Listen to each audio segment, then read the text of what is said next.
ہم وہی کہیں گے جو ہمارا دین ہم کو بتاتا ہے، عمل کرو تو تمہارا بھلا ہے۔ نبی یا ایھا الذین آمنوا صلوا علیہ وسلموا تسلیما اللہم صل علی سیدنا و شفیعنا و حبیبنا و مولانا محمد وبارک وسلم صلاۃ و سلاما علیک یا رسول اللہ صلی اللہ تعالی علیہ وسلم فلا تطع الکافرین وجاہدہم بہ جہادا کبیرا۔ تو آپ کافروں کی پیروی نہ کریں اور اس قرآن کے ذریعے ان سے بڑا جہاد کریں۔ پچھلی آیات کریمہ میں جو یہ ذکر ہوا تھا کہ اللہ تبارک و تعالیٰ اگر چاہے تو ہر بستی میں ایک الگ نبی کو مبعوث فرمائے، لیکن چونکہ آفتاب رسالت و مہتاب میرے آقا صلی اللہ تعالیٰ علیہ وسلم آخری نبی بن کر کے جب تشریف لے آئے تو اب کسی اور نبی کے آنے کا دروازہ بند ہو گیا، تو میرے آقا صلی اللہ تعالیٰ علیہ وسلم اب ساری کائنات کے لیے ہدایت کا ذریعہ ہیں۔ تو اب ارشاد فرمایا جا رہا ہے کہ محبوب آپ ان سے پورے طور پر جہاد کریں۔ جہاد سے مراد یہاں پر تلوار والا جہاد نہیں ہے، کیونکہ یہ سورہ مکہ میں نازل ہوئی تھی اور جہاد کا جو حکم ہے وہ مدینہ منورہ میں آیا تھا۔ تو یہاں پر مراد یہ ہے کہ اے محبوب اب ساری کائنات کی ہدایت کا کام آپ کے سپرد ہے، لہذا آپ قرآن کے دلائل ان کے سامنے پیش کریں، اسلام کی حقانیت پر دلائل ان کے سامنے رکھیں تاکہ وہ دین اسلام کے اندر داخل ہوں۔ اور بتا دیا گیا کہ تبلیغ دین کے لیے مسلمانوں کو چاہیے کہ اپنی تمام طاقت، اپنی تمام توانائی کو کام میں لائے اور اسلام کی بلندی کے لیے جو بھی ذرائع ہو سکتے ہیں ان تمام ذرائع کو کام میں لا کر کے اسلام کا دفاع بھی کریں اور اسلام کی قوت کو آگے بڑھانے کی کوشش بھی کریں۔ پھر آگے ارشاد فرمایا وَهُوَ الَّذِي مَرَجَ الْبَحْرَيْنِ هَذَا عَذْبٌ فُرَاتٌ وَهَذَا مِلْحٌ أُجَاجٌ وَجَعَلَ بَيْنَهُمَا بَرْزَخًا وَحِجْرًا مَحْجُورًا، اور وہی ہے جس نے دو سمندر آپس میں ملا کر جاری کر دیے، یہ نہایت ہی میٹھا ہے اور یہ کھاری کڑوا ہے، اور ان کے درمیان ایک پردہ اور روکی ہوئی آڑ ہے۔ اب اس آیت کریمہ کے اندر اللہ تبارک و تعالیٰ کی قدرت کی ایک حیران کر دینے والی چیز کی طرف متوجہ کیا جا رہا ہے اور فرمایا جا رہا ہے کہ دو سمندروں کے درمیان اللہ تبارک و تعالیٰ نے ایک پردہ رکھ دیا ہے جو ان دونوں سمندروں کو آپس میں ایک دوسرے سے ملنے سے روکتا ہے۔ اب فرمایا کہ ایک بالکل میٹھا ہے، یعنی سمندر میں کھاری اور میٹھے پانی کا اجتماع عموماً ایسے مقامات میں ہوتا ہے جہاں سمندر میں دریا کا پانی آ کر کے گرتا ہے، یعنی جو دریا کا پانی آتا ہے وہ میٹھا ہوتا ہے اور سمندر میں جو پانی ہے وہ کھارا ہوتا ہے۔ تو دریا کا میٹھا پانی اور سمندر کا کھارا پانی جب یہ دونوں آپس میں مل گئے تو پھر ایک دوسرے کا مزہ بدل جانا چاہیے، لیکن اللہ تبارک و تعالیٰ نے ان دونوں کے درمیان ایک ایسی آڑ بنا کر کے رکھی ہے کہ دونوں کا پانی آپس میں خلط ملط نہیں ہوتا، کڑوا والا کڑوا رہتا ہے اور میٹھا والا میٹھا رہتا ہے۔ یہ اللہ کی کتنی بڑی نشانی ہے۔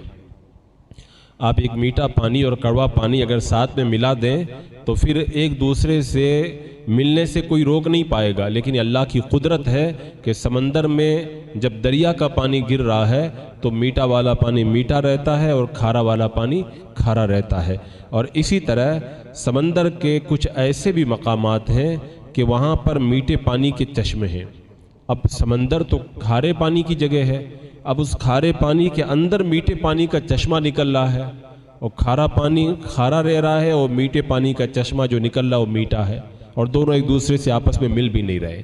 تو اللہ تعالیٰ فرماتا ہے کہ اللہ تعالیٰ نے ان دونوں کے درمیان ایک پردہ لگا دیا، ایک رکاوٹ کر دی ہے جو میٹھے پانی کو کھارے میں نہیں ملنے دیتا اور کھارے پانی کو میٹھے کے اندر نہیں ملنے دیتا۔ یہ اللہ تبارک و تعالیٰ کی قدرت کی بہت بڑی نشانی ہے۔ اور اس حوالے سے آج کل کے جو سائنسداں ہیں وہ بھی جو حیرانی کا شکار ہیں، آخر ایسے کیسے ہو سکتا؟ پانی کی دو قسمیں، یا تو پانی میٹھا ہوگا یا پھر پانی کڑوا ہوگا، لیکن اللہ تبارک و تعالیٰ نے ایسی رکاوٹیں بنائی ہیں کہ وہ اتنی لطیف ہیں کہ انسان کی عقل اس کو دیکھ بھی نہیں پاتی ہے۔ اور آپ نے دیکھا ہوگا کہ یہاں پر بھی آپ زمین پر بھی دیکھ سکتے ہیں کہ ادھر اگر کوئی پانی کو زمین کو کھودے نل لگانے کے لیے تو میٹھا پانی نکلتا ہے، اور چند بالشت اگر زمین کو کھودا جائے تو وہاں سے کڑوا پانی نکلتا ہے۔ بس ایک ہاتھ کا فاصلہ ہے، ایک طرف میٹھا نکل رہا ہے اور دوسری طرف کڑوا پانی نکل رہا ہے۔ تو یہ اللہ تبارک و تعالیٰ کی کتنی بڑی نشانیاں ہیں۔ بلکہ کبھی کبھی تو ایسا ہوتا ہے کہ دیوار کے اندر والا پانی میٹھا ہوتا ہے اور دیوار کے باہر والا پانی کھارا نکلتا ہے۔ تو یہ کون ہے جو دو پانیوں کے درمیان رکاوٹ قائم کرتا؟ اللہ تعالیٰ نے فرمایا یہ خدا ہی ہے جو دو پانیوں کو آپس میں ملنے سے روکتا ہے، میٹھا میٹھا رہتا ہے اور کڑوا کڑوا رہتا ہے۔ اسی طرح یہ بھی ایک بڑی حیرت والی بات ہے کہ سمندر میں جب مد ہوتا ہے تو سمندر کا جو کھارا پانی ہے وہ دور تک خشکی کے دریا ندی نالوں میں داخل ہو جاتا ہے۔ سمندر کا کھارا پانی جب وہ اٹھاؤ ہوتا ہے پانی کا تو دریا کی طرف دور تک نکل جاتا ہے، اس کے باوجود بھی میٹھے پانی کے اندر مل کر بھی میٹھے والے کو وہ بدل نہیں پاتا ہے۔ اسی طرح جب پانی جب اترتا ہے تو وہی کڑوا پانی واپس سمندر میں آ جاتا ہے تو میٹھا والا میٹھا رہتا ہے اور کڑوا والا کڑوا رہتا ہے۔ یہ اللہ کی قدرت کی بہت بڑی نشانی۔ دریائے نیل جب بحر روم میں جا کے گرتا ہے تو کئی میلوں تک اس کا پانی سمندر میں جوں کا توں چلا جاتا ہے، نہ رنگ بدلتا ہے نہ مزہ بدلتا ہے۔ بتاؤ، بحر روم کے پانی کا مزہ الگ ہے، رنگ الگ ہے، اسی طرح جو ہے وہ دریائے نیل کا پانی الگ، اس کا مزہ الگ، رنگت الگ، لیکن یہ جب دریائے نیل کا پانی بحر روم میں گرتا ہے تو دونوں کا پانی اپنی اپنی رنگت پر اور اپنے اپنے مزے پر باقی رہتا ہے۔ اور اس سے بھی بڑی حیرت والی بات یہ ہے کہ کھاری کڑوے سمندر کے بیچ میں پانی کے ایسے ایسے چشموں کا پتہ چلا ہے کہ وہ کھارے پانی کے اندر سے نکلتے ہیں اور پھر بھی میٹھے رہتے ہیں۔ حالانکہ بندہ اگر سوچے تو اس کو حیرت ہوتی ہے کہ جب سمندر کے اندر سے کوئی چشمہ نکل رہا ہے تو میٹھا تو نہیں ہونا چاہیے، کڑوا ہونا چاہیے، لیکن سمندر کے کڑوے پانی کے اندر سے میٹھے پانی کا چشمہ نکل رہا ہے۔ یہ کون نکال رہا ہے؟ جو کڑوے پانی کو اس میٹھے میں نہیں ملنے دے رہا ہے۔ اور اس حوالے سے بتایا جاتا ہے کہ ترکی امیر البحر علی رئیس یہ رومی کاتب تھا، اس نے اپنی کتاب میں لکھا ہے کہ 16ویں صدی عیسوی کے اندر جو یہ کتاب اس نے لکھی تھی کہ خلیج فارس میں اندر ایسے مقامات بھی ہیں کہ وہاں اندر کڑوے پانی کے نیچے میٹھے پانی کے چشمے ہیں جن سے وہ کہتا ہے کہ میں نے خود پانی لے کر کے پیا ہے، یعنی کڑوے پانی کے اندر سے میٹھا پانی میں نے نکال کر کے پیا ہے۔ تو اللہ تعالیٰ نے فرمایا ایک دم کڑوا پانی ایک دم میٹھا پانی، اللہ نے دونوں کے درمیان رکاوٹ پیدا کر دی ہے۔ تو دیکھنے والے جب سمندر میں جاتے ہیں تو اس کا نظارہ کرتے ہیں۔ اور ابھی بتایا جاتا ہے کہ جب امریکن کمپنیوں نے سعودی عربیہ میں تیل نکالنے کا کام شروع کیا تو شروع میں وہ بھی خلیج فارس کے انہی چشموں سے پانی حاصل کرتے تھے۔ اب سمندر میں تو میٹھا پانی ہوتا نہیں ہے، تو اندر ہی اندر جو ہے وہ زہران کے پاس انہوں نے کنویں کھود لیے تھے اور اس کے اندر سے میٹھا پانی نکالا کرتے تھے۔ تو یہ اللہ کی قدرت کی کتنی بڑی نشانیاں ہیں۔ اب بندہ غور کرے وہ کس کی طاقت ہے، وہ کس کی طاقت ہے جو زمین کے نیچے میٹھے پانی کے ذخیروں کو کڑوے پانی میں ملنے سے روکتی ہے۔ اور یہ اللہ ہی کی ذات ہے جس کی حکمت کے کرشمے آپ کو جگہ جگہ نظر آئیں گے، اور اس کی عظمت و کبریائی کی گواہی دیتے ہوئے یہ دریا آپ کو نظر آئیں گے۔ تب اس آیت کریمہ کا معنی یہ ہوا کہ میٹھے پانی سے ایک معنی اس کا ایک آیت کریمہ کا یہ بھی بیان کیا گیا، میٹھے پانی سے مراد ہے حق اور کڑوے پانی سے مراد ہے باطل۔ تو اب مطلب یہ ہو جائے گا کہ باطل چاہے جتنی بھی طاقت کے ساتھ آ جائے، جتنی بھی شوکت کے ساتھ آ جائے، جتنی بھی قوت کے ساتھ آ جائے، گمراہی کے گپ اندھیروں میں بھی اللہ ہدایت کی روشنی کو نمودار فرما دیتا ہے۔ کتنا بھی کھارا پانی اللہ اس میں سے میٹھا چشمہ نکال دیتا ہے، تو چاہے گمراہی کتنی بھی پھیل جائے، اللہ تعالیٰ اس گمراہی کے بیچ میں سے ہدایت کی جو ہے وہ ہدایت کا جو ہے وہ چراغ روشن فرما دیتا ہے۔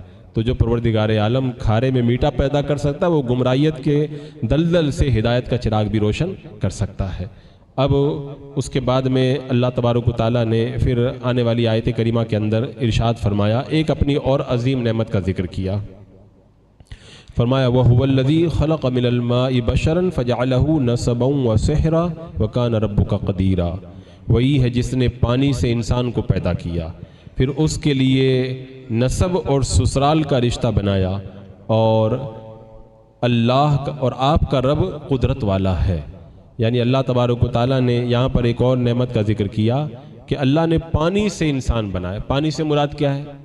ایک معنی اس کا یہ بیان کیا گیا، پانی سے مراد وہ پانی ہے جس پانی کو حضرت آدم علیہ السلام کی مٹی جب گوندی گئی تو اس کے اندر ملایا گیا تھا۔ تو انسان سے مراد آدم علیہ السلام، پانی سے مراد وہ پانی جو مٹی میں ملایا گیا تھا اور اسی حضرت آدم علیہ السلام کا وہ پتلا تیار کیا گیا تھا۔ اور ایک معنی اس کا یہ ہے، پانی سے مراد ہے نطفہ، منی کا قطرہ، جس سے جو ہے وہ مرد کا قطرہ اور عورت قطرہ مل کر کے یہ انسان کا وجود ہوتا ہے۔ تو فرمایا گیا اللہ تعالیٰ نے کیا پیدا کیا؟ پانی کے قطرے سے انسان پیدا کیا۔ اب آپ دیکھیں کتنی بڑی اللہ کی نشانی ہے، بندہ اگر غور کرے کتنی بڑی نشانی ہے۔ ایک چھوٹا سا قطرہ، اس سے اللہ تعالیٰ انسان پیدا کر رہا ہے۔ تو اس سے پہلے جو اللہ نے دلیلیں پیش کی وہ باہر کی دلیلیں تھیں، اب یہاں پر اندر کی دلیل پیش کی جا رہی ہے۔ انسان اپنی ذات میں غور کرے، اتنا جو ہے وہ خوبصورت چہرہ، اتنا بلند قامت، اور اس پہ بندہ اتراتا ہے۔ کیوں اتراتا ہے؟ کہا اترانے کی ضرورت نہیں، اللہ نے تجھے ایک بوند سے پیدا کیا ہے۔ اور کہاں وہ قطرہ پانی کا، کہاں تیرا حسین و جمیل تیرا سرافہ، یہ سب کچھ کہاں سے آیا؟ یہ اللہ کی حکمت اور اللہ کی قدرت ہے۔ اور اس کے بعد میں آگے اللہ نے کیا ارشاد فرمایا؟ پانی کا قطرہ ایک ہے، لیکن رب تعالیٰ فرماتا اللہ نے اسے نسب بھی بنایا اور سسرال کا رشتہ بھی بنایا۔ یعنی بندہ اس میں غور کرے کہ ایک طرف جو ہے وہ اس سے اللہ تبارک و تعالیٰ مرد کو پیدا کر رہا، دوسرے سے عورت کو۔ پانی کا قطرہ تو وہی ہے، ایک سے مرد پیدا ہو رہا، دوسرے سے عورت۔ اور پھر یہاں پر تعجب کی بات یہ ہے، مرد اور عورت کے اعضاء میں فرق ہے، ان کے اندر عادتوں میں فرق ہے، اور بہت ساری قوتوں میں فرق ہے۔ پانی کا قطرہ ایک ہے، لیکن دو ایسی اللہ نے ہستیاں پیدا فرمائی جن کے اندر بڑا فرق پایا جاتا ہے۔ اور پھر اس کے ہاں پھر آگے دیکھو اللہ تعالیٰ نے پھر کیا کیا، کسی کے لیے یہ سسرال بنیں گے یہ، اور کسی کے لیے ان کے بچوں کے سسرال ہوں گے۔ یعنی اللہ تعالیٰ نے جو یہ رشتے بنائے، اس رشتے میں بندہ غور کرے تو مرد کی طرف سے جو رشتے ہوتے ہیں، لڑکا پوتا پڑ پوتا، تو ان کے لیے باہر سے دلہن لانا پڑے گا، تو یہ ایک رشتہ، ایک الگ نسل قائم ہو گئی۔ اور پھر اس کے بعد میں جو لڑکیاں ہوں گی ان کو دلہن بنا کر کے کسی اور کے گھر پہ بھیجنا پڑے گا۔ تو اس طرح اللہ تبارک و تعالیٰ نے ایک پورا معاشرہ وجود میں عطا فرما دیا کہ کچھ ایسے رشتے بنائے نسب کے جن کے لیے دلہنیں لائی جاتی ہیں، اور کچھ ایسے سسرال کے رشتے بنائے جن کو دلہن بنا کر کے باہر بھیجا جاتا ہے۔ اور اللہ تبارک و تعالیٰ نے ایسی واضح نشانیوں کے ساتھ میں ان رشتوں کو وجود عطا فرمایا۔ تو یہ رب کا بڑا کرم ہے۔ تو انسان کے جو دو رشتے ہوتے ہیں، تو ایک رشتہ تو مرد کی طرف سے ہوتا ہے اور ایک رشتہ عورت کی طرف سے، دونوں رشتوں کو اللہ تعالیٰ نے یہاں پر بیان فرمایا۔ اور یہاں پر یہ آپ دیکھیں اللہ نے سسرالی رشتے کو بھی انعام کے طور پر ذکر کیا۔ اس سے پتہ چلتا ہے کہ سسرال کا رشتہ بھی اللہ کا بہت بڑا کرم ہے۔ اور اس کے بعد میں رب نے فرمایا وَكَانَ رَبُّكَ قَدِيرًا، آپ کا رب بڑی قدرت والا ہے۔ یعنی اللہ تبارک و تعالیٰ کی یہ قدرت ہے، اللہ تعالیٰ سب کچھ کر سکتا ہے۔ اب آپ سوچیں جو پروردگار عالم اتنا کچھ پیدا کرنے والا ہے، وہ ہونا کیا چاہیے؟ بندہ اس خدا کی عبادت کرے، اس خدا کو مانے، اسی پر ایمان لائے۔ لیکن کیا ہوا معلوم ہے؟ رب فرماتا ہے وَيَعْبُدُونَ مِن دُونِ اللَّهِ مَا لَا يَنفَعُهُمْ وَلَا يَضُرُّهُمْ وَكَانَ الْكَافِرُ عَلَى رَبِّهِ ظَهِيرًا، اور وہ اللہ کو چھوڑ کر ان کی عبادت کرتے ہیں جو ان کو نہ نفع پہنچا سکتے ہیں نہ کوئی نقصان پہنچا سکتے ہیں، اور کافر اپنے رب کے مقابل شیطان کی مدد کرتا ہے۔ ہونا تو یہ چاہیے تھا کہ وہ اللہ کی عبادت کرتے، لیکن اتنی نعمتوں اور اتنے احسانات کے باوجود بھی اب کافروں کا یہ حال ہے کہ اللہ کو چھوڑ کر کے ایسوں کو پوج رہے ہیں جو کچھ نہیں کر سکتے، بالکل مجبور اور لاچار ہیں۔ تو اتنی نشانیوں کو دیکھ کر بھی جو بندہ ہدایت کے اوپر نہ آئے تو وہ بڑے افسوس کی بات ہے۔ اس کے بعد میں رب نے ارشاد فرمایا کہ وَمَا أَرْسَلْنَاكَ إِلَّا مُبَشِّرًا وَنَذِيرًا، اور ہم نے آپ کو صرف ثواب کی بشارت دینے والا اور عذاب سے ڈرانے والا بنا کر کے بھیجا۔ یعنی جو ایمان لاتے ہیں ان کو جنت کی بشارت دیں، اور جو ایمان نہیں لاتے ان کو جہنم کے عذاب سے ڈرائیں۔ یہ اللہ تبارک و تعالیٰ نے اپنے حبیب کو اس لیے مبشر اور نذیر بنا کر کے بھیجا۔ اور آگے کیا ارشاد فرمایا قل ما اسألکم علیہ من اجر الا من شاء ان یتخذ الی ربہ سبیلا، آپ فرما دیجئے کہ میں اس تبلیغ پر تم سے کوئی اجرت طلب نہیں کرتا مگر یہ کہ جو چاہے وہ اپنے رب کی طرف راستہ کو اختیار کرے۔ یعنی اللہ کے رسول علیہ السلام نے بتا دیا میں اتنا کر رہا ہوں، مجھے گالیاں دی جاتی ہیں، برا کہا جاتا ہے، میرے اوپر ظلم ڈھائے جاتے ہیں، ستم کیے جاتے ہیں، سب کچھ کیا جاتا ہے، یہ سارے کام میں اجرت کے لیے نہیں کر رہا ہوں، اپنے ذاتی نفع کے لیے نہیں کر رہا ہوں، بلکہ یہ سارے کے سارے کام صرف تمہارے فائدے کے لیے میں کر رہا ہوں، اور بس میں یہی چاہتا ہوں اس کے بدلے میں کہ میرا اجر یہی ہے کہ تم میں سے جو لوگ حق کے قبول کرنے کی استطاعت رکھتے ہیں وہ حق قبول کر لیں۔ کتنا پیارا انداز ہے، بندہ اس میں غور کرے۔ کوئی اتنی تکلیفیں اٹھا رہا ہے اور اتنی تکلیفیں اٹھا کے کہہ رہا ہے مجھے کیا چاہیے، اس کے بدلے میں مجھے کیا چاہیے۔ کیا پیاری دل نواز جو ہے وہ یہ صورت ہے کہ ہر طرف سے منہ موڑ کر کے تمہارا طالب مولا بن جانا، اللہ کی بارگاہ میں آ جانا، یہ میری ساری تکلیفوں کا بدلہ ہے، یہ میری دل گزادیوں کا اور مشقتوں کا بہترین صلہ۔ اگر تم مجھے جو ہے وہ صلہ میں تم سے نہیں مانگتا، لیکن اگر تم کچھ کرنا چاہتے ہو تو کیا کرو، میری ان ساری قربانیوں کے بدلے میں تم اللہ کی بارگاہ کے اندر آ جاؤ اور ایمان کی دولت سے مالا مال ہو جاؤ۔ اور اس آیت کریمہ میں بندہ اگر غور کرے نا، کافروں نے کیا کہا تھا کہ آپ سرداری چاہتے ہیں تو سرداری دے دیں، اگر آپ چاہتے ہیں کہ کسی حسین عورت سے شادی کرائیں تو شادی کرانے کے لیے حسین عورت لا کے دے دیتے ہیں، اگر آپ مال چاہتے ہیں پورے عرب سے چندہ کر کے آپ کو سب سے بڑا مالدار بنا دیتے ہیں، آپ پر اگر کوئی بیماری ہے تو بڑے سے بڑے حکیم سے آپ کا علاج کرا دیتے ہیں۔ میرا آقا نے فرمایا تھا میں تم سے اجرت نہیں مانگتا ہوں، میری تمنا دنیا نہیں ہے، میں صرف یہ چاہتا ہوں کہ تم لوگ ہدایت پہ آ جاؤ۔ اور ایک بات یاد رکھیں، جو مال کے لیے کوئی کام کرتا ہے، اجرت کے لیے کرتا ہے نا، وہ اتنے خطرے نہیں مول لیا کرتا کہ اپنی جان کو جو ہے وہ خطرے میں ڈالے۔ کوئی ایسا نہیں کرے گا اپنے پورے خاندان کو الگ کر دے، اپنے پورے قبیلے کے خلاف آواز بلند کر دے، اپنوں کو جو ہے وہ ایسا پیغام دے جس کی وجہ سے وہ اس کی جان کے دشمن بن جائیں۔ جو دنیا کے مال کے لیے کرے گا وہ اتنا بڑا کچھ نہیں کرے گا۔ تو میرے آقا علیہ السلام نے یہ جو کچھ بھی کیا تھا دنیا کے مال کے لیے نہیں کیا تھا، بلکہ صرف اس لیے کیا تھا تاکہ لوگ ہدایت پہ آ جائیں، جہنم سے بچ جائیں اور جنت میں جانے کا سامان ان کے لیے پیدا ہو جائے۔ تو فرمایا میں تم سے اجرت نہیں مانگتا ہوں، تم کیا کرو، الا من شاء ان یتخذ الی ربہ سبیلا، جس کا جی چاہے وہ اپنے رب کی طرف راستہ اختیار کر لے۔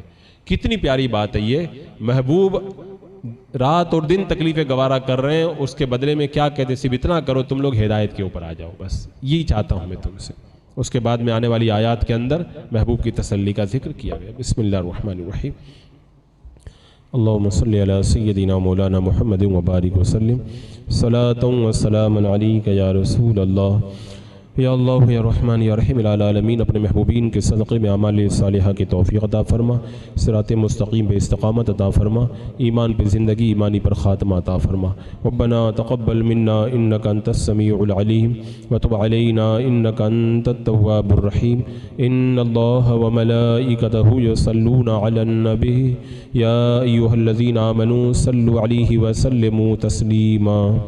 اللہم صلی علی سیدنا و شفیعنا و حبیبنا و مولانا محمد وبارک وسلم، صلاۃ و سلام علیک یا رسول اللہ۔ سبحان ربک رب العزت عما یصفون وسلام علی المرسلین والحمد للہ رب العالمین۔